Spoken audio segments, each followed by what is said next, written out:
Bienvenidos. Hoy con María Karina Tovar Páez hablaremos sobre el salario del Código Sustantivo del Trabajo, del artículo 127 al 157. Primero que todo hablaremos sobre la definición del Código Sustantivo del Trabajo. ¿Qué es Código Sustantivo del Trabajo? Es donde se reúnen de forma ordenada todas y cada una de las normas que rigen en Colombia a las relaciones laborales. Salarios. Capítulo 1. Disposiciones generales. A continuación le hablaré de los siguientes artículos. En el artículo 127 nos habla sobre los elementos integrantes. Constituyen en salarios que no solo la retribución fija o ordinaria, sino todo lo que recibe el trabajador, en dinero o en especie, y que impliquen retribuciones del servicio, sea cualquiera de las formas, denominaciones, como las primas, sobresueldos, bonificaciones habituales, valores de trabajo suplementarios o de las horas extras. El artículo 128, pagos que no constituyen los salarios. No constituyen en salario la suma de ocasionalmente y por mera libertad recibe el trabajador, como las primas, bonificaciones y gratificaciones ocasionales, y lo que recibe en dinero o en especie, no para su beneficio, sino para subvenir a sus necesidades, sino para enriquecer su patrimonio.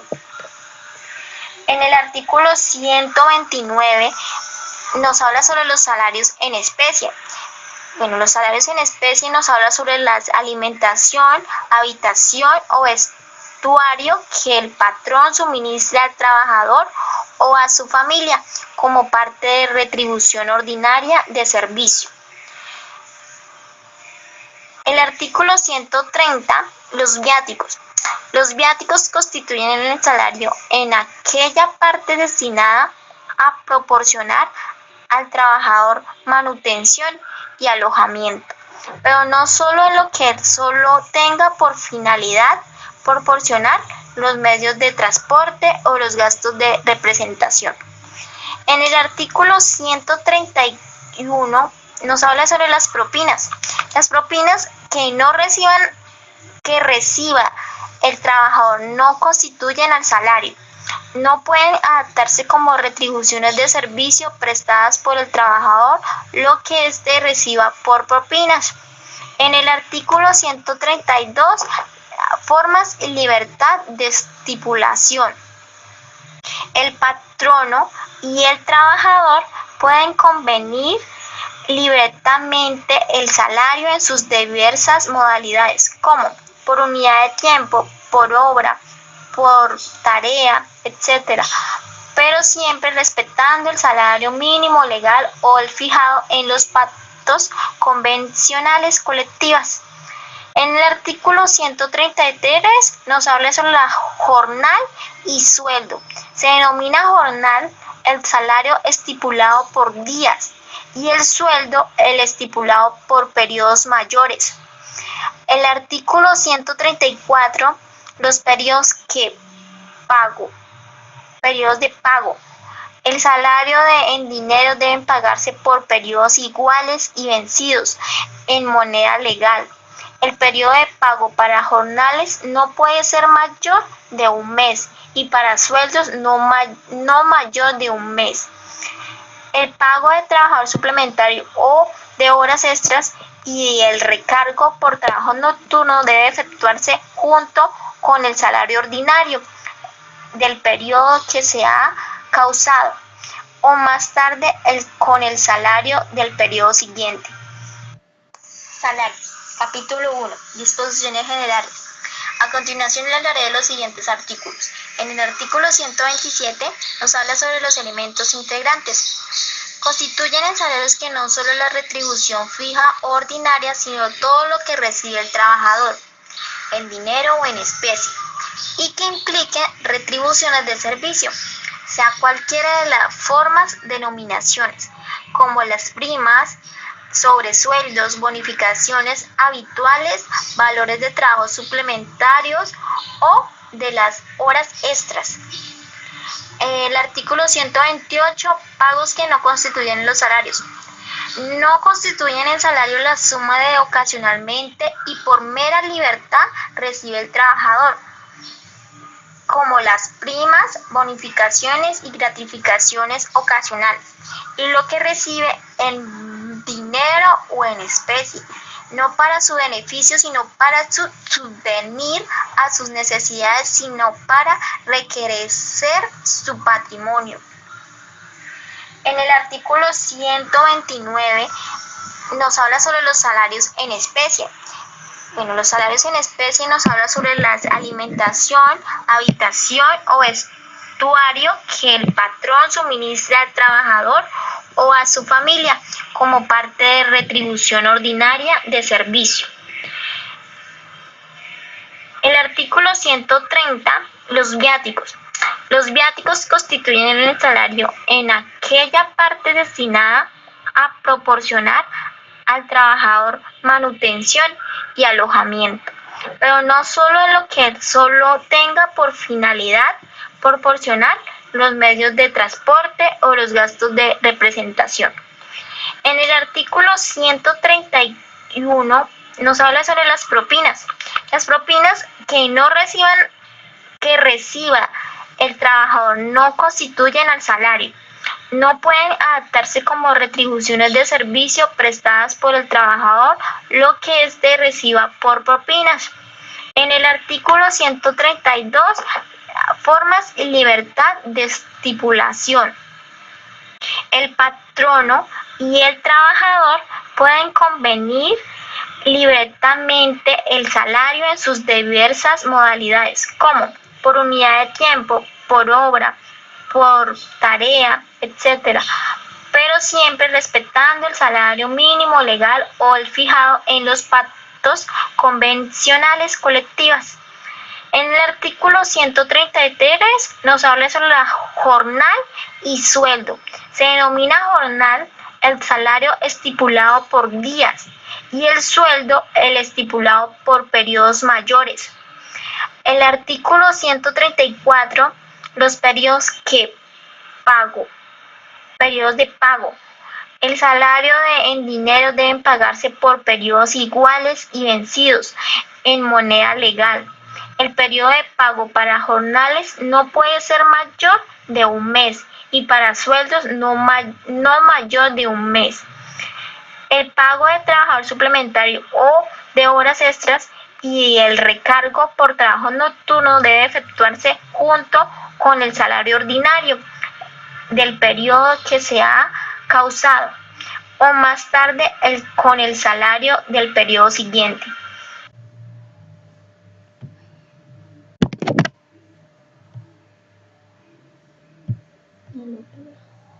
Artículo 135. Estipulaciones de moneda extranjera. Cuando el salario se estipula en moneda o en divisas extranjeras, el trabajador puede exigir el pago en su equivalente en moneda nacional colombiana al tipo de cambio oficial del día en que debe efectuar el pago. En el artículo 136 nos habla sobre las prohibiciones de trueque. Eso quiere decir cuando se prohíbe el pago del salario en mercancía o medios semejantes, a menos de que se trate de una remuneración parcialmente suministrada en alojamiento, vestido y alimentación para el trabajador y su familia. En el artículo 137, ventas de mercancía y víveres por parte del empleador. Acá también nos dice que es una prohibición al empleador. Ventas a sus trabajadores de mercancía o víveres menos que se cumpla con estas condiciones. Primero, la libertad absoluta del trabajador para hacer sus compras donde quiera. Publicidad de las condiciones de venta. En el artículo 138 nos habla sobre el lugar y tiempo de pago.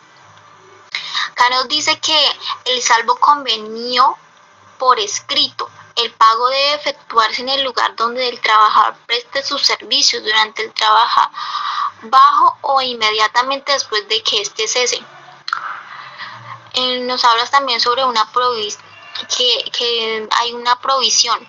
Se tiene por no hecho que el pago se haga en centros de vicio o lugares de recreo. a no ser de que se trate del trabajador de establecimiento donde se haga el pago. El artículo 139 nos dice que aquí se hace el pago. Eso quiere decir que el salario se paga directamente del trabajador a las personas que él autorice por escrito. En el artículo 144, el salario sin prestaciones de servicio. En el artículo 144 nos habla sobre la falta de estipulaciones. Cuando no se haya pactado expresamente el salario que se debe, él ordinariamente se paga por la misma labor. Al falta de el que se fijará tomando en cuenta la cantidad, calidad del trabajo, la actitud del trabajo y las condiciones visual de la región. Artículo 135. Estipulaciones de moneda extranjera. Cuando el salario se estipula en moneda o divisas extranjeras, el trabajador puede exigir el pago en su equivalente en moneda nacional colombiana al tipo de cambio oficial del día en que se debe efectuar el pago. Artículo 136. Provisiones de trueque.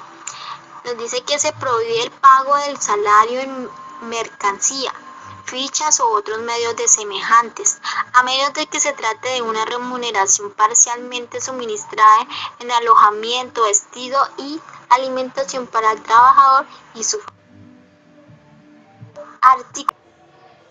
Artículo 137. Ventas de mercancía y víveres por parte del empleador. Se prohíbe al empleador vender a sus trabajadores en mercancía o víveres a menos de que se cumpla con estas condiciones. Libertad absoluta del trabajador para hacer sus compras donde quiera. Publicidad de las condiciones de venta. Artículo 138. Lugar y tiempo de pago. Salvo convenios por escrito, el pago debe efectuarse en el lugar donde el trabajador preste sus servicios, durante el trabajo o inmediatamente después de que éste cese. Queda prohibido si se tiene por hecho el pago que se haga en centros de vicios o en lugares de recreo, en expendios de mercancía o de bebidas alcohólicas, a no ser de que se trate de trabajadores del establecimiento donde se hace el pago. El artículo 139, aquí se hace el pago. Acá nos dice que el salario se paga directamente al trabajador o a la persona que él autorice por escrito. Artículo 140. Salario sin prestaciones de servicio. Durante la vigencia del contrato, el trabajador tiene derecho a percibir el salario aun cuando no haya prestado del servicio por disposición o culpa del empleador. En el artículo 141 nos habla sobre el salario básico para prestaciones. Solamente en pactos, conveniones. Artículo 141. Salario básico para prestaciones. Solamente en pactos, convenciones colectivas pueden estipularse salarios básicos fijos que sirvan para liquidar la remuneración correspondiente al descanso dominical y las prestaciones proporcionales al salario, en los casos de que éste no sea fijo, como el trabajo a destajo o por unidad de obra o por tarea. En el artículo 142 nos habla sobre la irrenunciabilidad y prohibición de cederlo. Acá nos dice que el derecho del salario es irrenunciable y no se puede ceder en todo ni por parte, a título gratuito ni oneroso, pero sí se puede servir de garantía hasta el límite y en los casos de determinar la ley. Nos habla también del artículo 143, que nos dice que a trabajo de igual valor, salario igual. Al trabajo igual desempeñado en puestos de jornada y condiciones de eficiencia también iguales, deben corresponder salarios iguales. comprendiendo en este todos los elementos que se refiere el artículo 127. No puede establecer diferencias en el salario por razones de edad, género, sexo, nacionalidad, raza o religión. Todo trato diferenciado en materia salarial o de remuneración se presumirá injustificado hasta tanto el empleador demuestre factores objetivos y diferenciales. En el artículo 144 nos habla sobre la falta de estipulación. Esto nos dice que cuando no se haya pactado expresamente salarios que se debe el que ordinariamente se paga por la misma labor y a falta de el que se fijará tomando en cuenta la cantidad y la calidad de trabajo y la actitud del trabajador y las condiciones usuales de la región. Ya seguimos con el capítulo 2, donde nos hablan sobre el salario mínimo. Aquí en el artículo 145 nos habla sobre la definición de qué es salario mínimo. Este es el que todo trabajador tiene derecho a percibir para subvenir a sus necesidades normales y a las de su familia, en el orden material, moral y cultural. En el artículo 146 nos habla sobre los factores para fijarlo. Para fijar el salario mínimo debe tomarse en cuenta el costo de la vida y las modalidades de trabajo y la capacidad económica de las empresas y el empleadores y las condiciones de cada región y actividad. 2. Para los trabajadores del campo, el salario mínimo debe fijarse tomando en cuenta las facilidades que el empleador proporcione a sus trabajadores en lo que se refiere a habitación, cultivos, combustible y circunstancias análogas que disminuya el costo de vida.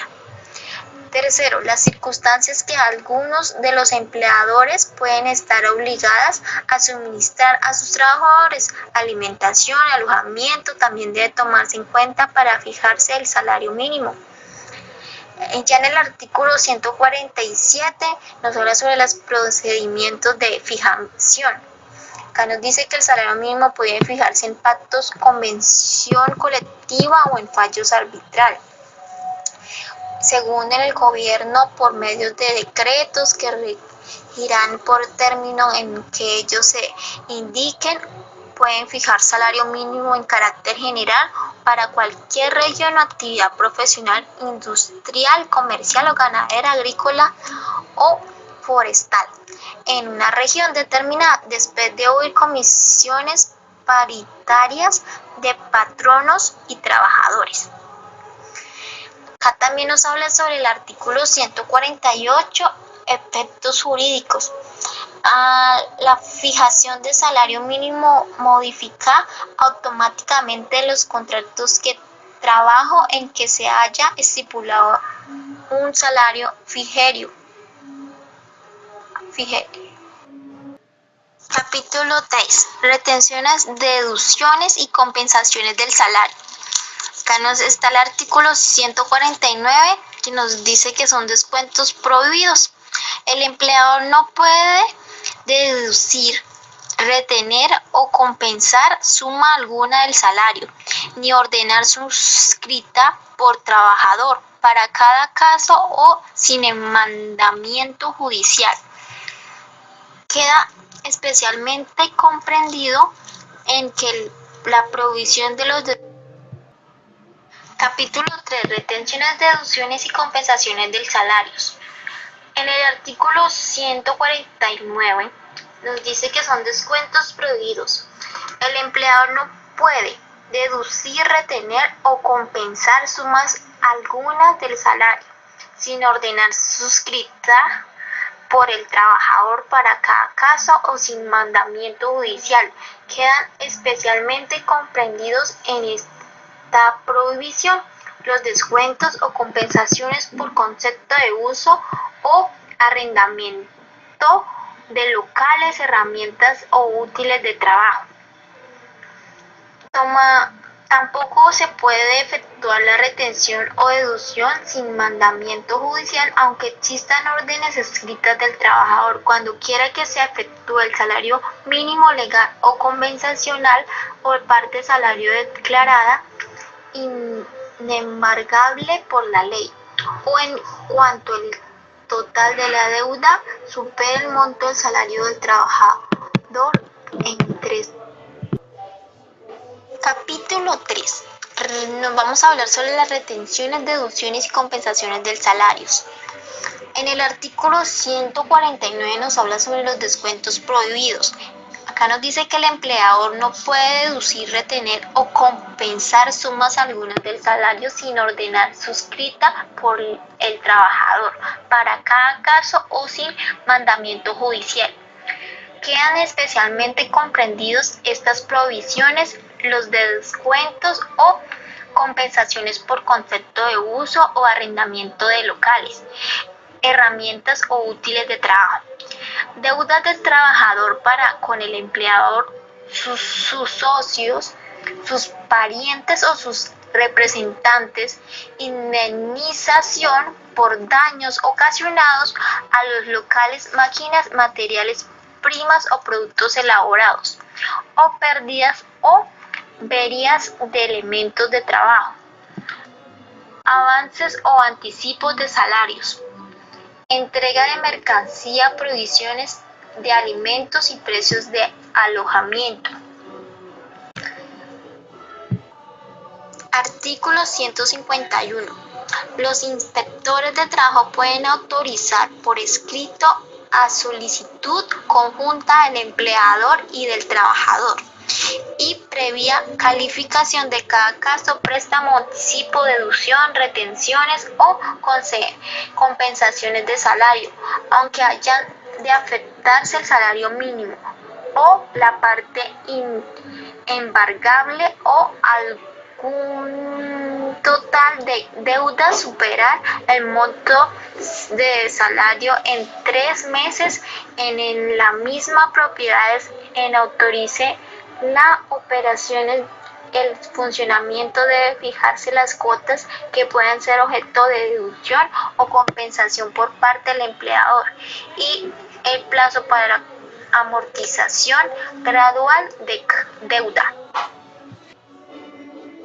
Artículo 152. Préstamos para viviendas. Acá nos dice que es en los convenios sobre financiamiento de viviendas para trabajadores pueden estipularse que el empleador prestamista queda autorizado para retener del salario de sus trabajadores deudores las cuotas que acuerden o que se prevean en los planos respectivos, como bonos de intereses y capital de las deudas contraídas por la adquisición de casa. En el artículo 153 nos habla sobre los intereses de los préstamos. Fuera de los casos que se refiere al artículo anterior, los préstamos o anticipos de salario que hagan el empleador al trabajador no puedan devengar intereses. Capítulo 4. Embargos del salario. Acá nos dice que los embargos del salario se entienden como las acciones legales por la cual se le retiene al trabajador una parte de sus pagos en razones de haber incumplido obligaciones económicas como respaldo de pagos de tarjeta de crédito, entre otros. Aquí ya hablamos sobre el artículo 154, reglas generales. No es embargable el salario mínimo legal, convencional, ni los primeros 100 pesos del cómputo mensual de cualquier salario. Artículo 155. Acá nos dice que son los embargos parciales del excedente. El excedente de 100 pesos del cómputo mensual de cualquier salario solo es embargable en una quinta parte. En el artículo 156 nos hablan sobre la excepción de favor de cooperativas y pensiones alimenticias. nos dice que todo salario puede ser embargado hasta que un 50% en favor de cooperativas legalmente autorizadas o para cubrir pensiones alimenticias que se deban conformidad con el artículo 411 y concordante al Código Civil. Ya finalizando esto, hablaremos sobre el quinto capítulo, que es de las prelaciones de crédito por salarios. Acá nos dice que los créditos causados o exigibles de los trabajadores por concepto de salarios, las cesantías y demás prestaciones sociales e indemnizaciones laborales pertenecen a las primeras clases que establece. No siendo más, espero que con este video se haya logrado entender qué es salario en el Código Sustantivo del Trabajo.